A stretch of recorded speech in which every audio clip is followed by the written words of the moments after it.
Welcome to my channel Telugu వంటలు. ఈరోజు మనం ప్రిపేర్ చేసుకోబోయే వంట చాక్లెట్ కేక్. చాక్లెట్ కేక్ ఎలా చేద్దాం చూసేద్దానండి. చూసారా చాక్లెట్ కేక్ ఎంత స్పాంజీగా వచ్చిందో?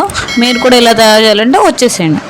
ముందుగా ఒక ఓరియో బిస్కెట్ ప్యాకెట్ని తీసుకొని ఆ బిస్కెట్స్ అన్నీ ఒక మిక్సింగ్ బౌల్లో వేసుకొని ఓరియో బిస్కెట్స్ అన్నీ పౌడర్లా మెత్తగా గ్రైండ్ చేసి పక్కగా పెట్టుకోవాలి.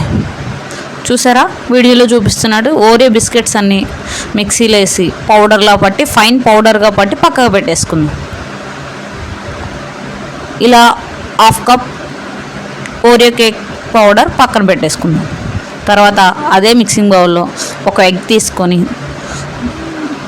ఎగ్తో పాటుగా కొద్దిగా షుగర్ ఆయిల్ కూడా తీసుకోవాలి. ఒక హాఫ్ కప్ పంచదారను కూడా తీసుకోవాలి. ఈ పంచదార ఇలా మిక్స్ చేసుకున్నాక ఒక పావు cup refined oil, sunflower refined ఆయిల్ని కూడా తీసుకోవాలి. రిఫైన్డ్ ఆయిల్నే యూస్ చేయాలనే విషయం గుర్తుంచుకోండి. దీన్ని మొత్తాన్ని ఫైన్గా గ్రైండ్ చేసుకోవాలి. ఇలా స్మూతీ పేస్ట్ లాగా వచ్చేలాగా స్మూత్గా గ్రైండ్ చేసుకోవాలి. ఇలా గ్రైండ్ చేసుకున్న దాన్ని ఒక బౌల్లోకి తీసుకోవాలి. ఈ మిశ్రమాన్ని మొత్తం ఒక బౌల్లో తీసుకున్నాక 1.5 కప్ మైదా తీసుకొని దాన్ని జల్లించుకోవాలి స్టైనర్ సహాయంతో. 1.5 కప్ మైదా జల్లించుకున్నాక అందులో కొద్దిగా ఇప్పుడు మనం కొన్ని యాడ్ చేసుకోవాల్సినవి చూసుకున్నారండి.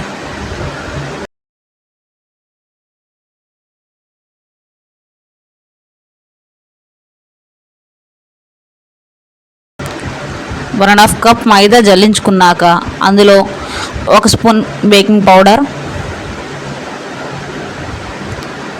1/2 స్పూన్ బేకింగ్ సోడా,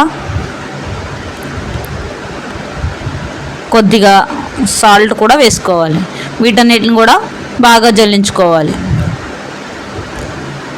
వీటితో పాటు మనం ముందుగా గ్రైండ్ చేసి పెట్టుకున్న ఓరియో బిస్కెట్ పౌడర్ని కూడా కలుపుకోవాలి. ఇది ఒక 1/2 కప్ పౌడర్ని కలుపుకోవాలి. ఈ మిశ్రమాన్ని మొత్తాన్ని స్మూత్గా కలుపుకునేలా చూసుకోవాలి. ఒక స్పాచులా తీసుకొని ఈ మిశ్రమాన్ని మొత్తాన్ని కట్ అండ్ ఫోల్డ్ మెథడ్లో మిక్స్ చేసుకోవాలి. ఇలా మిక్స్ చేసుకోవడం వల్ల బబుల్స్ ఏం లేకుండా ఫ్రీగా వస్తుంది. ఈ కట్ అండ్ ఫోల్డ్ మెథడ్ చేయడం కుదరకపోతే వన్ వే డైరెక్షన్లో కలుపు. కొద్దిగా పాలు కూడా మిక్స్ చేసుకోవాలి. ఇలా పాలు మిక్స్ చేసుకోవడం వల్ల టెక్స్చర్ అనేది చాలా స్మూత్గా వస్తుందన్న విషయం గుర్తుంచుకోండి.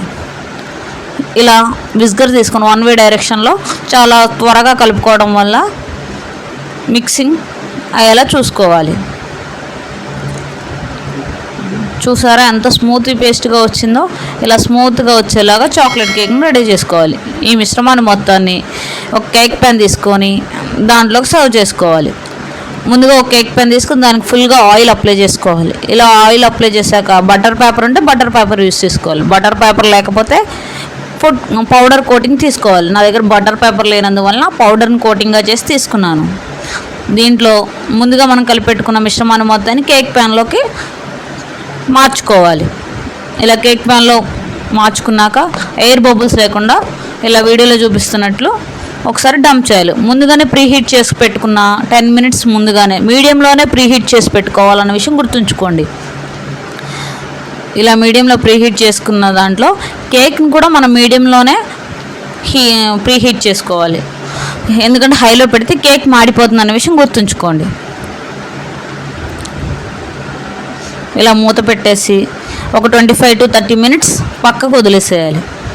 చూసారా కేక్ పొంగడం ఎలా చూస్తున్నాను? కొద్దిగా డ్రై ఫ్రూట్స్ అవి కూడా వేసుకోవచ్చు. నేను ముందుగా వేయడం స్కిప్ చేస్తాను, అందుకే మిడిల్లో వేస్తున్నాను. చూసారా కిస్మిస్లు, జీడిపప్పు, మన దగ్గర ఏవైతే డ్రై ఫ్రూట్స్ ఉంటాయో అవి. ఇలా 25 to 30 మినిట్స్ తర్వాత కేక్ బేక్ అయిపోయింది. చూసారా ఇలా చాక్ పెడితే ఏమాత్రం స్మూత్గా రావాలి, ఏమాత్రం కేక్ అంటుకోకుండా ఉండాలి. దీన్ని ఇప్పుడు డీమోల్డ్ చేద్దాం. వచ్చేసేయండి. ఇలా వచ్చిన కేక్ని ఒక ప్లేట్లోకి డీమోల్డ్ చేసుకోవాలి. చూసారా కేక్ ఎలా వచ్చిందో? ఈ కేక్ని స్పాంజీగా ఉందో లేదో చూద్దాం. కట్ చేసి చూద్దాం రండి. చూసారా ఎంత బాగుందో ఫ్రెండ్స్? ఒక చాక్ తీసుకొని దీన్ని పీసెస్గా కట్ చేసి చూద్దాం.